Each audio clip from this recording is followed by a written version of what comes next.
السلام علیکم پیارے حضور. ہاں ٹھیک ہے، آ رہی ہے آواز. میرا سوال یہ تھا کہ میں نے ایک پروگرام MTM میں فقہ مسائل میں سنا تھا، ایک سوال کیا گیا تھا کہ حضرت صلی اللہ علیہ وسلم کے زمانے میں جب جنگیں ہوئی تھیں تو ان کے دوران جو عورتیں اور مرد دشمن کافر جو تھے قید میں ڈالے گئے تھے، تو عورتوں کے ساتھ لونڈیاں بھی تھیں اور بھی عورتیں تھیں، ان کے ساتھ یہ بھی سلوک کیا جا سکتا تھا کہ مسلمان مرد ان کو اپنے گھروں میں رکھ سکتے تھے. تو آگے یہ بھی بتایا گیا تھا کہ اگر وہ حاملہ ہو جائیں تو ان سے پھر ان کو شادی کرنی کی ضرورت تھی. تو اس بات کا یہ کہاں تک یہ کیا درست بات کہاں تک ہے، اور کیا آگے بھی اگر کوئی جنگ ہوئی؟ پرانے زمانے میں بیٹھ جاؤ، پرانے زمانے میں جو جنگوں کا طریقہ کار تھا نا، وہ اس طرح کو باقاعدہ ملکوں کی فوج نہیں ہوتی تھی، ٹھیک ہے، جس طرح آج کل ہے. قبیلے ہوتے تھے، ان کے قبیلوں کے دوست اور ہمدرد ہوتے تھے، ساتھی قبیلے جن کے آپس میں معاہدے ہوتے تھے کہ اگر تمہارے پہ کوئی حملہ کرے گا تو ہم بھی تمہاری پروٹیکٹ کرنے میں تمہاری مدد کریں گے. اس طرح وہ جوائنٹ ایک فوج بن جایا کرتی تھی مختلف قبیلوں کی. اور وہ بھی جو بھی لڑنے کے لیے جاتا تھا اس کو یہ کہا جاتا تھا تم اپنا خرچ خود برداشت کرو گے، ٹھیک ہے، اور تمہارے اندر ایک دشمنی کے ایک وہ ہونا چاہیے، ایک انتہا بغض اور کینے کی، تاکہ تبھی تم لڑ سکتے ہو نا. اگر تمہارے دل میں کسی کے خلاف دشمنی نہیں تو ذاتی طور پہ لڑ نہیں سکتے. پیسے تمہیں مل نہیں رہے، تنخواہ تو نہیں مل رہی فوجی کی طرح، اور جو بلکہ خرچہ خود اپنے ہاتھ سے اپنے گھر سے کر رہے ہو. تو ایسی صورت میں پھر عورتیں جو تھیں وہ بھی جایا کرتی تھیں گانے کے لیے اور لوگوں کو انسائٹ کرنے کے لیے مختلف طریقوں سے، تاکہ وہ جنگوں میں زیادہ سے زیادہ حصہ لیں مرد ان کے. اس لیے وہ بھی جنگی مجرم ہوتی تھیں، ٹھیک ہے. اس وقت طریقہ یہ تھا، ان زمانے میں رواج تھا، یہودیوں میں بھی، عیسائیوں میں بھی، مسلمانوں میں بھی، ہر جگہ تھا، ٹھیک ہے، کہ اس طرح کی جب بن کے جاتے تھے تو پھر جو فوج شکست کھا جاتی تھی نا، اس کے قیدی بنا لیے جاتے تھے، ٹھیک ہے. اور قیدیوں میں عورتیں بھی ہو جاتی تھیں، ہر ایک ذمہ دار ہے.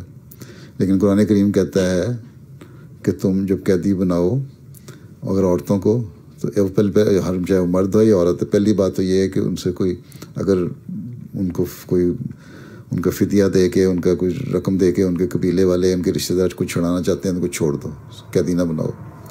پہلی بات تو یہ ہے کہ پہلی بات یہ ہے کہ جنگ میں جب تک صحیح طرح جنگ نہ ہو جائے اور خون نہ بہہ جائے قیدی نہیں بنانا، ٹھیک. قیدی بنا لو تو فدیہ دے کے چھوڑ دو، ٹھیک ہے، اور اعلان کرتے رہو، اور ان کو ہر ایک اپنے اپنے قیدی کو اپنے گھر لے جائے. آنسل نے فرمایا کہ جیسا خود پہنو اپنے قیدیوں کو ویسا ان کو پہناؤ، جیسا خود کھاؤ ویسا ان کو کھلاؤ. تو قیدی کیا ہوئے، موجیں تھیں اس وقت تو ہیں. آج کل کی طرح تو نہیں وہ جو بنائی ہوئی ہے گوئٹر ناموں پہ، کیا نام ہے اس کا، امریکہ میں ہیں، جہاں اتنا ٹارچر ہوتا ہے کہ ہر جیل میں ٹارچر ہوتا ہے. تو اس طرح کا نہیں تھا، ٹھیک ہے. بدر کی جنگ میں آنسلم کے چچا کو کیا، جو پلر سے باندھ دیا تھا پولوں سے، تو ہائے ہائے کرتے تھے. آنسلم کو تکلیف ہوتی، جاگتے تھے. ہم صحابہ نے محسوس کیا، ان کی رسیاں ڈھیلی کر دیں. آنسلم نے فرمایا کہ کیا وجہ، اس کی آواز نہیں آ رہی ہائے ہائے کی، اقتباس کی. انہوں نے کہا کہ ان کی رسیاں ڈھیلی کر دیں، یا تو ان کی بھی رسی سخت کرو یا باقیوں کی ڈھیلی کر دو. تو یہ انصاف تھا، ٹھیک ہے.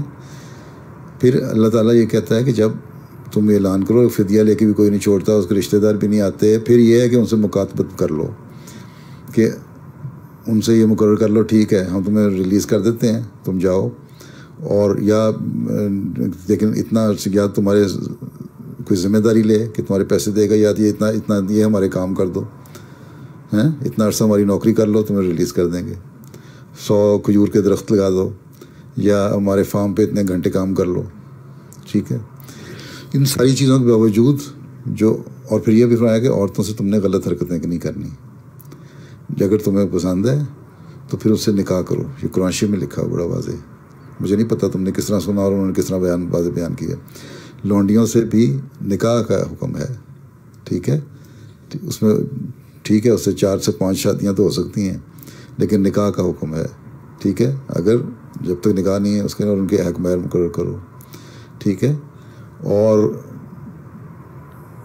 ان سے پہلے تو ان کی شادیاں کرواؤ، پہلے تو ان کو چھوڑ دو، اپنے گھروں میں رشتہ داروں کے پاس چلی جائیں.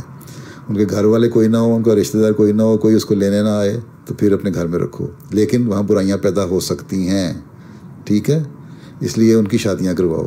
اگر اس کے رشتے کے لیے کوئی نہیں ملتا تو پھر تم خود شادی کر لو، نکاح کرو، ان کے بھی حق مہر مقرر کرو. یہ بھی ہے قرآن میں، ان کے حق مہر مقرر کرو. پھر عام آزاد عورت کے لیے تو سزا کا حکم ہے کہ اس کو اگر کوئی غلط کام کرتی ہے، زنا کرتی تو کتنے کوڑے لگاؤ. لونڈیوں کے لیے ہے کہ ان کیونکہ وہ مجبور ہوتی ہیں، ہو سکتا ہے کسی نے ان کو اوپر گلا لیا ہو یا کچھ ایسی بات ہو گئی ہو، مجبوری سے کچھ کوئی ایسی غلط حرکت ہو گئی ہو، اس لیے ان کی سزا بھی آتی ہے. اسلام نے تو یہاں تک چھوٹ دی ہوئی ہے، لونڈیوں پہ ظلم نہیں کیا. اس لونڈی کے ساتھ شادی کا حکم ہے جو قیدی ہو کے آتی ہے، باقاعدہ جنگ کا حصہ بن کے آتی ہے، اور اس سے شادی کرو. آج کل اس زمانے میں اس طرح کی کوئی جنگ نہیں ہو رہی. ملکوں کی فوجیں ہیں، نہ یہاں لونڈی کا تصور نہ غلام کا تصور، ٹھیک ہے. ملک جو ہیں حکومتیں فوجیوں کو تنخواہ دیتی ہیں، ان کو اسلحہ دیتی ہیں، خود وہ لے کے آتے ہیں، لڑتے ہیں. اس لیے یہاں یہ تصور وہ اس زمانے کے لیے تھا، ختم ہو گیا. اور آئندہ اگر کبھی کسی زمانے میں ہوگا تو تب وہ شرط لاگو ہو جائے گی، نہیں تو کوئی لونڈی اور غلام کا تصور اب نہیں ہے، نہ ہو سکتا ہے اس زمانے میں، ٹھیک ہے.